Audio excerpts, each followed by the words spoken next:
आज हम लोग थोड़ा सा बुद्धिस्ट ट्रेडिशन के बारे में बात करेंगे जो यूपीएससी के पीएसआईआर में जो आपका इंडियन पॉलिटिकल थॉट वाला सेक्शन है उसमें ये एक बहुत इम्पॉर्टेंट एलिमेंट है. So before beginning let us just go through a little bit about Gautam Buddha कि वो कहाँ पे where was he born, where did he die. Okay, तो जैसा कि आप देख सकते हैं he was born in Lumbini और इनकी डेथ कुशीनगर में हुई थी. ठीक है, इनके फादर का नाम था शुद्धोधन और इनकी मदर का नाम था महामाया. ओके, शाक्य मुनि इनका एक नाम है, इनका एक टाइटल है, इन्हें इस नाम से भी जाना जाता है. So is also known as Shakya Muni. Okay, and his full name was Siddhartha Gautam.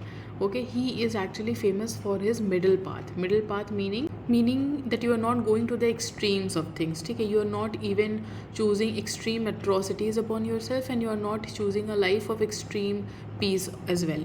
So he basically advised people to adopt the middle path. हर चीज़ के बीच में एक बैलेंस होना चाहिए. ठीक है, एक बैलेंस, एक इक्विलिब्रियम. ओके, तो गौतम बुद्ध इनका पूरा नाम था and actually his ideas are a clear departure from Hindu mode of thought. So we will see later कि कैसे उनके जो ideas हैं वो हिंदू mode of thought से, जो हिंदुज़म में उस टाइम पे जो ideas प्रचलित थे उससे बहुत ही clear distinction इनके ideas में mark होता है. Okay, he was known as Buddha और the enlightened one. Okay, Buddha का क्या meaning है? The enlightened one. Whereas traditional philosophers indulged in intellectual disputation, मतलब जैसे जो ट्रेडिशनल फिलोसफर्स थे उनका कहना था कि हमें इंटेलेक्चुअल डिबेट्स में, इंटेलेक्चुअल डिस्कशंस में बहुत ज़्यादा हमें इनरिच होना चाहिए. बट बुद्ध कहते थे कि this is a fruitless exercise. Why? Because ये हमें हमारे पर्पज़ से डिस्ट्रैक्ट करती है. Our purpose is what? True awakening. Okay, तो our purpose is actually true awakening and this is actually basically एक तरह का डिस्ट्रैक्शन है which is distracting you from your true purpose. Okay, so he also rejected the conventional Hindu belief that Brahmins were the genuine children of Brahma. मतलब कि he did not believe in the caste system. ठीक है, तो वो Brahminical जो Orthodox जो believe था उस टाइम का. तो बेसिकली तुम्हें ये भी जानना ज़रूरी है ये पढ़ने से पहले that why did Buddhism and Jainism these new religions emerged. ये सब रिलीजन्स एग्जिस्ट कर रहे थे, सेक्ट्स की फॉर्म में एक्चुअली एग्जिस्ट कर रहे थे. बट जब जो ब्राह्मणिकल टाइप ऑफ ऑर्थोडॉक्सी जब बहुत ज़्यादा होने लगी थी, when the society was flagged by extreme caste discrimination and extreme Brahmanical supremacy, so then these new religions actually emerged to take those people who were actually ostracized, मतलब जिन्हें basically society ने reject कर दिया था, जो lower caste के लोग थे उनको बेसिकली एक नया रिलीजन ऑफर हुआ था. ठीक है, तो जो किसी भी डिस्क्रिमिनेशन पे नहीं बेस्ड था.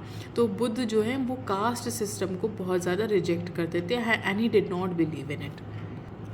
Here you can see कि he denied the caste system and he actually created a small Buddhist organizations जिन्हें संघ बुलाए जाते थे. Basically here you would be taught about what is the true meaning of Buddhism. Okay, so it is like एक जो मठ होते हैं उस तरह के ये संघ हुआ करते थे. Ethical dimensions पे जाने से पहले let us have a look at the ethical foundations of Buddhism. Okay, what are the ethical foundations जिस पे आगे जाके इनकी पॉलिटिक्स भी डेवलप होगी. तो यू मस्ट नो कि 4 नोबल ट्रूथ्स के बारे में गौतम बुद्ध ने हमें बताया था. दैट फर्स्ट ऑफ ऑल, जितनी एग्जिस्टेंस है, all existence is based on suffering. Okay, all existence is basically afflicted with suffering. We are all suffering in some way और the other end sufferings are caused by desire, जिसे appetite या craving भी कहा जा सकता है. Desires are the source of suffering. Third, इसी में आता है कि जो cycle of birth and rebirth है, ये डिज़ायर्स हमें इससे फ्री नहीं होने देती हैं. So he believed that if you cross over, if you are able to conquer this cycle of birth and rebirth, only then you will attain the true nirvana. Okay, so third point क्या आता है कि पहले तो desire is the cause of suffering and then through the elimination of this craving and this desire you can actually live a good life, you can actually live a peaceful life. And what do you have to do to get rid of these desires? You have to follow the 8-fold path. तो ये 4 चीज़ें आप याद रखना, बहुत important है. What is the 8-fold path? Fold path का meaning होता है वो ऐसे 4 steps which you have to imbibe in your day to day life so as to achieve the full awakening of your human soul and to be in the right direction in the cycle of life. Okay, so right thinking, right intention, right speech, right conduct, right livelihood, right effort, right mindfulness और control of thought and right concentration. This is very important. तो ये 4 Nobel truths and ये तो बहुत ही ज़्यादा important है, ठीक है, 8 फोल्ड पाथ, तो इसे तो ज़रूर याद रखना। ये एथिकल फाउंडेशंस बनेंगे बुद्धिज़्म के, एंड बुद्धिज़्म का यही कॉन्ट्रीब्यूशन पॉलिटिक्स में भी आता है, that it actually sets some ethical foundations in politics. We will see कि कैसे। Okay, so Buddha advise his followers to refrain from extremes. जैसा अभी हमने बात की थी, मिडिल पाथ के बारे में बात की थी, तो ही सेड कि तुम्हें एक्सट्रीम्स में नहीं जाना है, you have to always recognize the middle path and choose an equilibrium. So, in contrast to Hindu mode of thought which we have discussed earlier, Buddhism does not recognize any supernatural deity. तो basically किसी एक God में believe नहीं था बुद्ध का। वो खुद भी ये कहते थे that do not consider me as a god, I am not your god and I don't want any scripture, basically sculptures और जो मूर्तियाँ होती हैं उन वो नहीं चाहते थे कि उनकी बने। And he just said कि your job is to follow और रीच एनलाइटनमेंट और निर्वाणा, ठीक है। It holds that by following the 8 fold path, तुम्हें अगर मेरी सेवा करनी है तो 8 फोल्ड पाथ को फॉलो करो, एक अच्छे इंसान बनो, and then you achieve nirvana. This is my true service. अब थोड़ा सा हम लोग पॉलिटिकल पर्सपेक्टिव पर बात कर लेते हैं, जो मेन आपकी बॉडी बनेगी। तो बुद्धिस्ट अकाउंट ऑफ द ओरिजिन ऑफ द स्टेट और किंगशिप, जो बुद्धिस्ट अकाउंट है कि स्टेट कैसे बना, किंगशिप कैसे आई, it is closely linked with the account of the evolution of the universe. तो बेसिकली देख निकाया एक इम्पॉर्टेंट बुद्धिस्ट टेक्स्ट है, स्क्रिप्चर है, इसमें बोला गया था कि पहले रिसोर्स आया। देखो, first of all high quality rice came and upon its consumption, उसको कंज्यूम करते ही man acquired physical strength, okay, जिसकी वजह से धीरे धीरे अब लोगों में बेसिकली पैशंस की राइज हो रही थी। बेसिकली उन्हें कुछ अच्छा मिल रहा था, तो अब वो लोग हाउस होल्ड्स बनाने लगे, धीरे धीरे डेवलपमेंट स्टार्ट होने लगा, हेल्थ अच्छी हुई, तो राइस का स्टोर जो है वो बढ़ता चला गया। This tendency gives rise to scarcity situation. Basically क्या होता था कि अब ये लोग डर रहे थे कि what will happen if rice is not there any more, so they decided to divide and demarcate their rice fields. यहीं पे एक प्रॉपर्टी का कॉन्सेप्ट आने लगा, ओके। तो धीरे धीरे प्रॉपर्टी बढ़ने लगी, ग्रीड बढ़ने लगी, और इसी वजह से एक नीड थी कि अब ऐसा किसी को चूज़ किया जाए जो सोसाइटी में लॉ और ऑर्डर को मेंटेन रखे, okay. These 4 evils came into existence such as theft, censure, lying and violence, okay। ये सब चीज़ें आने लगी सोसाइटी में जो पहले नहीं थी। तो इन्हें कंट्रोल में रखने के लिए people actually had to select a person who should be wrathful when indignation is justified। Basically उन्हें अब एक राजा को सेलेक्ट करना पड़ गया। तो बेसिकली राजा किसी ने बेसिकली भगवान ने अपॉइंट करके नहीं भेजा था, people themselves selected their king whose job was to shower wrath, मतलब गुस्सा करने के लिए, बेसिकली पनिश करने के लिए जब ज़रूरी हो, एंड बैनिश करने के लिए किसी को, सेंश्योर मतलब कि वो करना, रिमांड करना बेसिकली, ठीक है। तो the people also agree to give him a portion of their rice. Basically यहीं से रेवेन्यू का कॉन्सेप्ट आता है। ये basically Buddhist account of kingship है कि स्टेट कैसे डेवलप हुआ, ठीक है, यूनिवर्स कैसे इवॉल्व हुआ। तो अब रेवेन्यू का कॉन्सेप्ट आता है, whom they regard competent to perform these functions. तो आप हमारी रक्षा करो, आप सोसाइटी को मेंटेनेंस में रखो, लॉ एंड ऑर्डर को मेंटेन रखो, एंड हम आपको राइस, जो आप हमारी बहुत ही प्राइज्ड कमोडिटी है, हम उसे रेवेन्यू की तरह देंगे। In this way the sovereign came into existence, ठीक है। तो बुद्धिस्ट लिटरेचर में this sovereign is described by 3 की स्टैंडिंग फ्रेजेस। महाजन सम्मत, जो basically one who is chosen by the people, जो लोगों द्वारा चूज़ किया जाता है, उसे महाजन सम्मत कहते हैं। खत्तिय, जिसका बेसिकली क्षत्रिय है संस्कृत में, who is the lord of the fields, ठीक है। और हमारा आ जाता है raja, one who gratifies the others in accordance with dhamma, मतलब धम्म के पाथ पे चलने वाला राजा आ जाता है। तो ये 3 चीज़ें इंपॉर्टेंट है। तुम लिख सकते हो कि बुद्धिस्ट ये पॉलिटिकल थॉट में कैसे स्टेट और किंगशिप को डिस्क्राइब किया गया है। और बुद्धिस्ट फिलॉसफी में पॉलिटिकल थॉट में अगर कॉन्ट्रास्ट आस्क करेगा तो मात सेनाई बेसिकली हिंदू थ्योरी में माना जाता था, which was basically a kind of a society where the oppressed were basically very downtrodden, मतलब एक ऑप्रेसर होता था, जिसके पास पावर होती थी वो ऑप्रेस कर देता था, एंड इसी को बेसिकली मात सेनाई कहा जाता था। मनुस्मृति, अर्थशास्त्र और महाभारत जैसे टेक्स्ट्स में ये लिखा गया है कि when there is no ruler to wield the power of punishment, जब पनिशमेंट के लिए कोई भी करता धरता नहीं होता था, तो जो स्ट्रॉन्ग होते थे वो वीक को, बेसिकली जो वीक लोग थे उन्हें फिशेस एंड वाटर की तरह वो बेसिकली खा जाते थे, एकदम नष्ट कर देते थे, ठीक है। मात्स्य का मतलब यहाँ फिशेस से है, ठीक है। एक और डिफरेंस यहाँ पे आ जाएगा बुद्धिज़्म और यहाँ पे तुम्हारा जो Hindu mode of political thought है कि the Hindu theory of government was basically based on the belief कि मैन जो है वो इनेटली डिप्राइव्ड है, मैन अंदर से ही बहुत खोखला है। इस वजह से सोसाइटी को बेसिकली कंट्रोल में रखने के लिए राजा आए या फिर जो basically government I. But Buddhism कहता है कि मैन अंदर से खोखला नहीं है। It is not because of his इनेट depravity that he basically struggles, but because वो अंदर से इग्नोरेंट है, उसे कोई प्रॉपरली गाइड करने वाला नहीं है, उसके अंदर इनवर्ड डिसिप्लिन नहीं है। और इस वजह से बेसिकली बुद्धिज़्म कहता है कि ये सब चीज़ें तुम अंदर इंटरनल डिसिप्लिन से ही ठीक कर सकते हो, जो धीरे धीरे तुम्हें बुद्धिज़्म और बुद्धिस्ट मोड ऑफ थॉट दिलाएगा। Okay, and it can not be imposed by people, it can not be imposed by some external authority और पनिशमेंट। तो बुद्धिज़्म बेसिकली इनेट डिप्रेविटी से ज़्यादा मैन के जो गाइडेंस की कमी है उसके ऊपर बात करता था, और इसकी पॉलिटिकल थ्योरी भी अभी देखना कि उसी पे बेस्ड होगी। बेसिकली एक अच्छी सोसाइटी के लिए Buddhism has actually laid down certain norms of conduct for rulers as well as subjects. Raja और प्रजा दोनों के लिए कुछ रूल्स ऑफ कंडक्ट हैं जिन्हें पंचशील के नाम से जाना जाता है। पहला है नॉन वायलेंस, ठीक है, हिंसा नहीं करना है, नॉन थेफ्ट, चोरी नहीं करनी है, नॉन इंडल्जेंस, आपको मिसकंडक्ट में नहीं इंडल्ज होना है, अडेरेंस टू ट्रूथ, सत्य बोलना है और झूठ नहीं कहना है, और नॉन एडिक्शन, आपको कोई इंटॉक्सिकेंट सब्सटेंस जैसे ड्रग्स वगैरह नहीं लेनी है। तो in order to contain the 4 evils, तो देखो यहाँ पे यही बात हो रही है कि जो 4 ईविल्स जो जैसे हमने अभी बात की थी उनको काबू में रखने के लिए बेसिकली ये 5 एथिकल प्रिंसिपल्स आए थे, ठीक है, और धीरे धीरे सोसाइटी का निर्माण इसी वजह से हुआ था।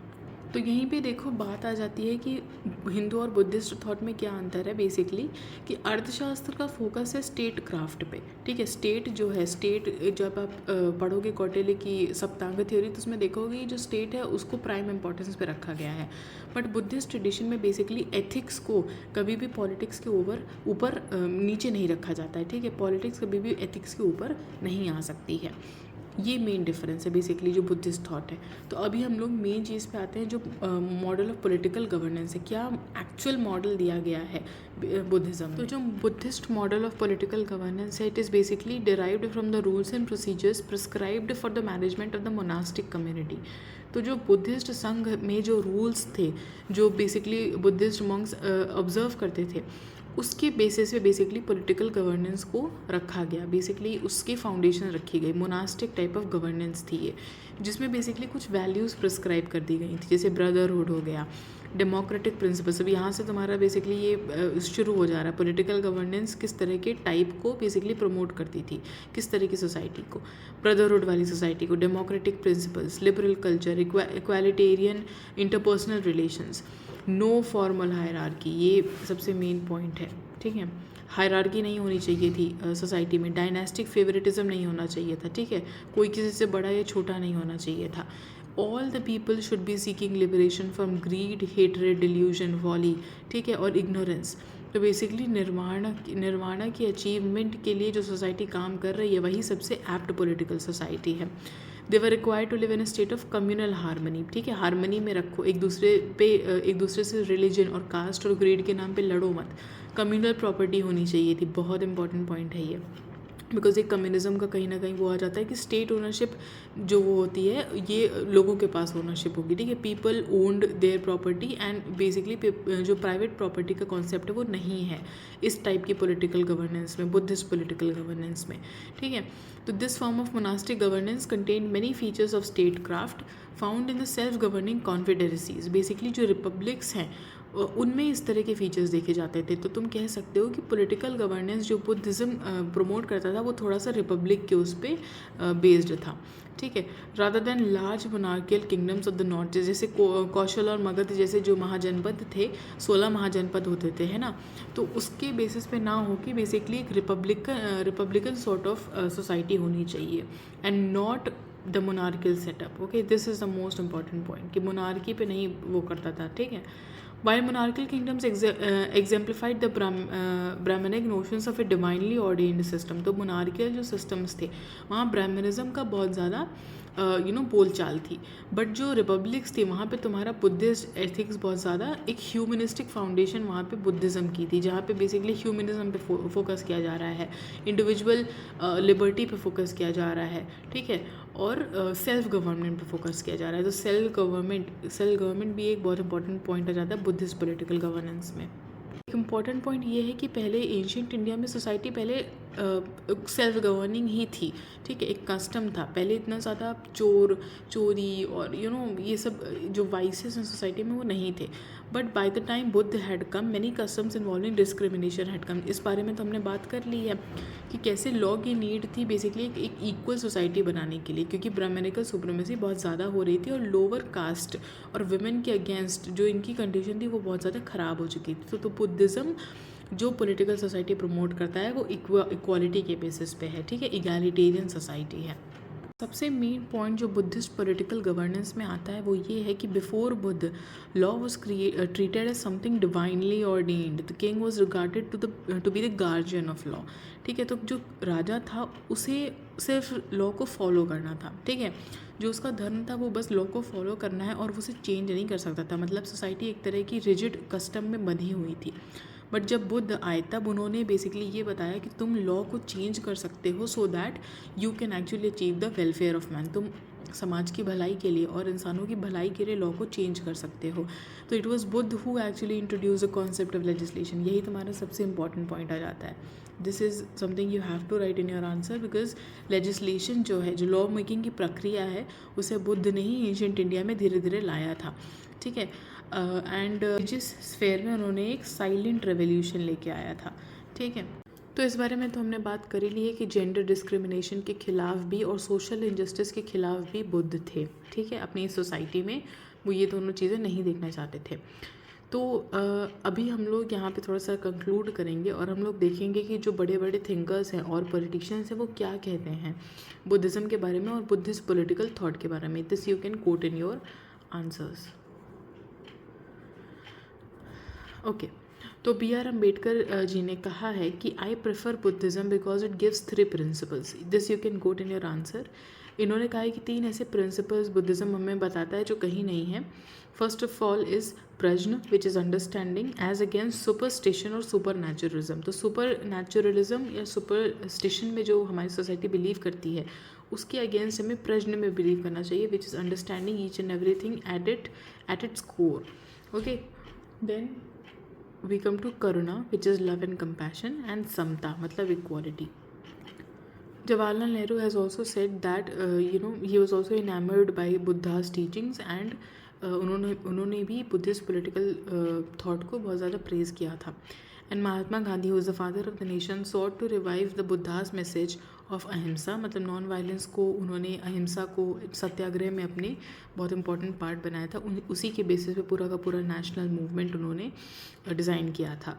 Okay, Gandhi declared that Buddha never rejected Hinduism. This is very important, this can form as a conclusion, ताकि मतलब बुद्धिज़्म एंड हिंदुइज्म में डिफरेंस बताते हुए you can conclude that Gandhi has said that Buddha has never rejected Hinduism, very important, but he broadened its base. Okay, he gave it a new life and new interpretation.